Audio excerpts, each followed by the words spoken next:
Welcome to Bulwark Protection's 5-act arc flash story. My name is Derek Sang. I'm the Technical Training Manager for Bulwark Protective Apparel. I've been involved in flame-resistant arc-rated clothing market now for over 25 years. During that time, I've worked in a variety of roles from sales, service, fabric manufacturing, and now garments. In my role today, I have the unique luxury of not having a sales agenda. I'm not attached to a quota or a revenue goal. I do have a bias, but I believe by executing my primary purpose, which is to train our distribution channel and our end user community, I will positively impact our bottom line. With that goal of educating in mind, I have the ability to conduct events that you will see today to help our core markets better understand how the engineering of a shirt and a pant can positively or negatively impact lives. To give you a little bit of background, we were able to secure time at KEMA High Voltage Laboratory, just outside of Philadelphia, Pennsylvania. In our time there, we were able to utilize specialized custom-built equipment that could rapidly and consistently reproduce industrial arc flashes as you would typically see in the real world. Now, the actual mechanisms for making these arcs are not real world, but are specifically designed to be replicated without destroying the equipment. You can easily imagine an arc flash of the intensities that we will share with you today would not just incapacitate equipment, but would destroy it. So this specialized equipment can replicate real-world arc flashes ranging from small or relatively small arcs of around 2 calories all the way up to 35 calories plus. We manipulate the incident energies by playing with the closing time. The distance to the mannequin is relatively consistent, anywhere from 12 to 18 inches. The resulting incident energies that you will see documented here are based on the calculations at the laboratory. So our arc flash story will take place in 5 acts. First, we would like to introduce you to the hazard. You will see the arc flash without any visual obstruction.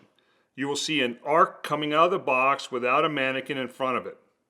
The second act to this story is the danger. You will get to see a clothed mannequin in front of an arc flash. That mannequin is wearing non-flame resistant clothing. The third is going to be the solution. Why do we insist that you wear a baseline of protection all day, every day, if you work in and around this hazard? Because it can protect you and will ultimately save your life. That's the solution. In the final 2 acts, we will then explore additional dangers by showing you what improper outer layers look like. We're going to, in this example, introduce you to rainwear marketed as flame resistant. This can represent several different dangerous aspects such as non-arc rated vests, non-arc rated rain gear, and non-arc rated outerwear, whether that's a brown duck jacket, a hoodie, or a sweatshirt. Then, ultimately, the solution, which in our final act will replicate the proper outer layer as we demonstrated in our 3rd act for daily wear. So with that, let's get started. Oh, one little asterisk, one little addition. We would like for you to watch these 1 through 5 in order. But these are also going to be designed as a standalone, so you can share with your team if they don't have the time to see all 5 together, or you only want to focus on one specific area, you can break them up individually. First arc, no mannequin. So let's get started. So what is the hazard? As you can see clearly in this short video, we have no mannequin in front of the electrical equipment. We have relatively low incident energy about 2 calories per centimeter squared in 480 volts. This would be considered a small arc, but you can see initially a very violent event with a lot of heat and light coming out of the equipment. When we slow this down for further inspection, the fireball of hot air and gases is far out of that box. You're looking at approximately 2 feet from that equipment. A massive amount of light, massive amount of heat, massive amounts of energy in general. All of this is happening literally in the blink of an eye. This is the hazard. every single time an electrician does energized work, which includes voltage testing, troubleshooting, and verifying for lack of voltage. Picture this as a 200 amp disconnect. Picture this as a 480 volt panel board with the doors open, covers off, and we're looking at the shiny parts and doing what electricians are trained to do every day. They're trying to figure out what is wrong with their customers or their employer's equipment so we can keep the widget machines moving. And if there's an arcing fault, this is the hazard. Second arc, non-arc rated clothing. So what is the danger then? Well, the simplest way to discuss the danger is, what are you choosing to wear or not to wear in front of the arc you just saw? Now that was a relatively low incident energy arc. We're now going to increase it to something that's more real world. You're going to see an arc flash here between 4 and 6 calories. Not abnormal at all for industrial electrical equipment. In fact, the majority of all the equipment that an electrician will work on will be in and around these incident energies. As we stated, the danger is what you choose to wear or not to wear in front of that energized equipment doing energized tasks, such as voltage testing, troubleshooting, and verifying for lack of voltage. Every time that you do one of those tasks, there's a potential for an arcing fault. If you have the doors open, the covers off, and looking at the shiny parts, you can have things go wrong. It doesn't matter if the equipment is new, if the equipment is old, if all the preventative maintenance has been done. The chances may be less, but it doesn't take our arcing fault out of the equation. So now we have an arc flash. And in this case, like we said, in and around 4 to 6 calories of incident energy. Now you have chosen to wear everyday work apparel, in this case 100% cotton shirt and pant. Why? Because for the longest time as an electrician, you were told that cotton will be okay. You have chosen not to wear the appropriate PPE, which is an arc-rated shirt, pant, or coverall. We haven't even talked about your hard hat, face shields, your rubber gloves, your leather protectors, hearing protection, eye protection, and leather footwear. As you can see from the short video, the ignition is instantaneous. The other thing to note is the arc flash event in and of itself is over. A 6-cycle arc flash is 1/10 of a second, literally the time it takes me to sneeze, cough, or blink my eyes. The arc flash has come and gone. All that injury now and what ultimately can lead to fatality is caused by clothing ignition. Clothing ignition is extending the event. The thermal event is now lasting not just seconds, but tenths of seconds, or until that fuel is burned off of you or someone puts you out. You are being hurt far longer than you should be. This is how we end up with 30, 40, 50, and in some cases 60+% body burn. Body burn is what can ultimately lead to fatality. This is the danger. We saw what the hazard is. That is the arc flash. The danger is the arc causing clothing ignition. So what is the solution? Third arc, arc-rated clothing. In this video we show you the solution. Now you have chosen to wear the proper PPE for the hazard that you may encounter, but hope you never have to. For that energized task, such as voltage testing, troubleshooting, and verifying for lack of voltage, we're required by our regulations, standards, and our electrical safe work practices to wear arc-rated clothing equal to or greater than the potential incident energy we are exposed to. Now in some cases that is easy. We have labels on the equipment because why? An arc flash hazard analysis was done and I now know what PPE to wear. So I'm going to wear clothing and additional PPE equal to or greater than the incident energy that's communicated on the equipment. However, in many cases we don't know what that incident energy is. So we have some allies. We can use the tables in NFPA 70E or refer to Annex H as a short gap solution until the incident energies are known.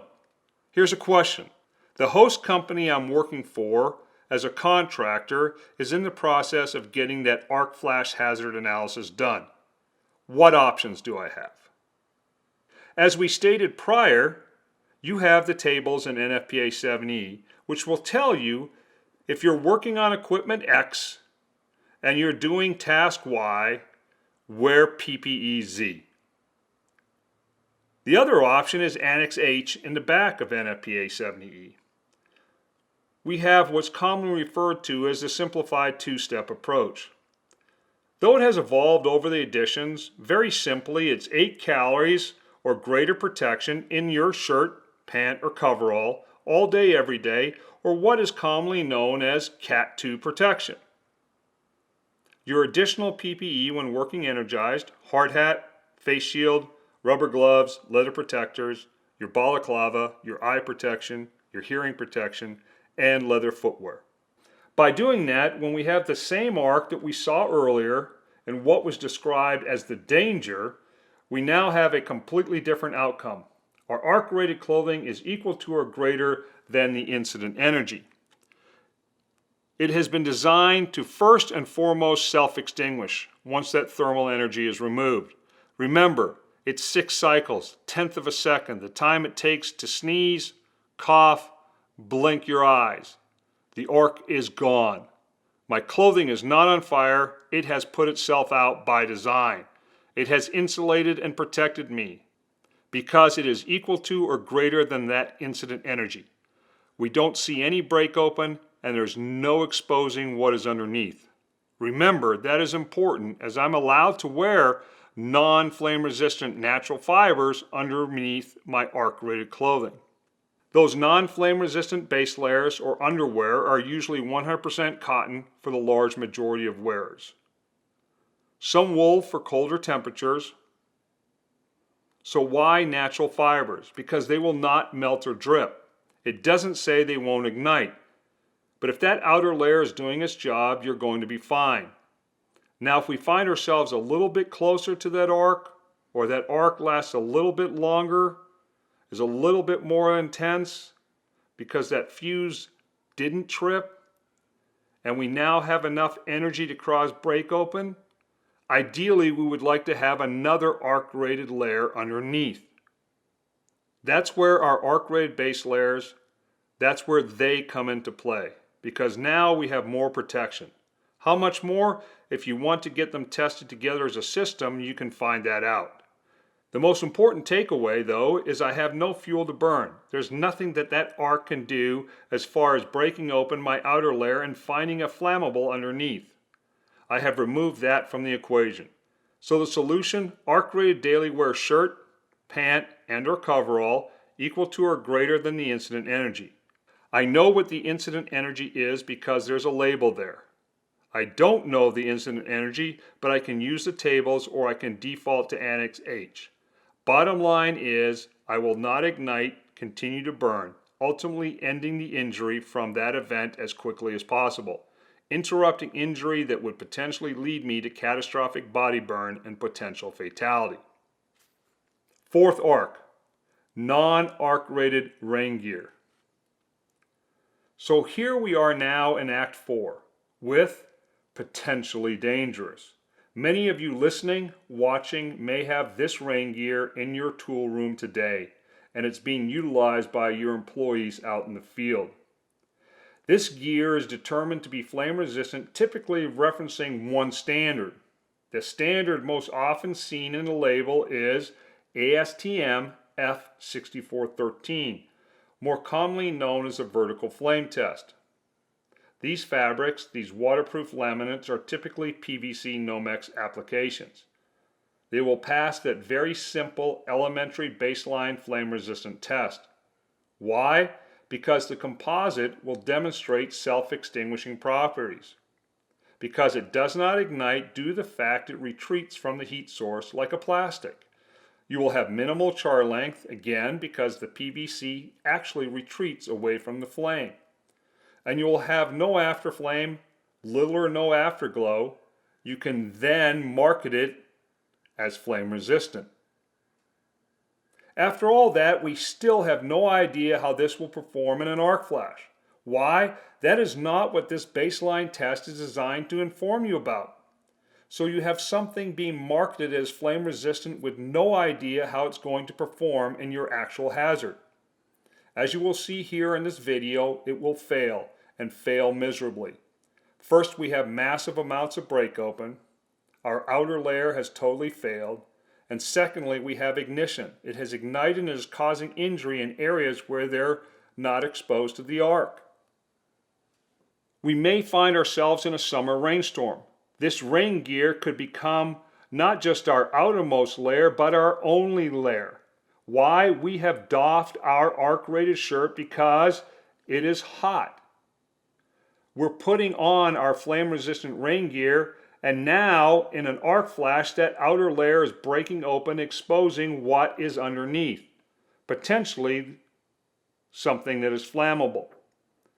We could have a catastrophic condition here because we chose the wrong PPE for the hazard.